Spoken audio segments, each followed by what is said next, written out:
बुशरा इमरान खान साहिबा को 7 साल की सजा हुई है, लेकिन यहाँ मैं एक इंकशाफ करना चाहती हूँ कि उन्होंने जेल में अपनी गिरफ्तारी दे दी है, लेकिन अडियाला जेल के अहकाम उनकी गिरफ्तारी नहीं ले रहे हैं। और हमें ये खदशा है, हमें ये अंदेशा है कि पिछली बार की तरह अब भी उनको बनीगाला शिफ्ट करने के लिए साजिश रचाई जा रही है, हिकमत अमली हो रही है। हम अडियाला जेल के बाहर मौजूद हैं, लॉयर्स की एंट्री नहीं हो रही कि उनकी फॉर्मेलिटीज पूरी की जाए। अंदर से हमें पैगाम मिला है, तो आज हम मीडिया के तवस्सुत से ये पैगाम देना चाहते हैं कि बुशरा इमरान खान साहिबा ने खुद गिरफ्तारी दी है, वो अडियाला जेल में ही बाकी कैदियों की तरह रहना चाहती है।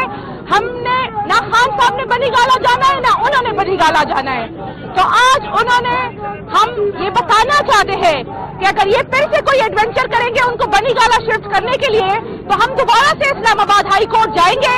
तो इससे बेहतर है कि उन्होंने गिरफ्तारी दे दी है तो उनकी गिरफ्तारी कबूल की जाए, उस पर अमल दरामद किया जाए और उनको अडियाला जेल में ही रखा जाए।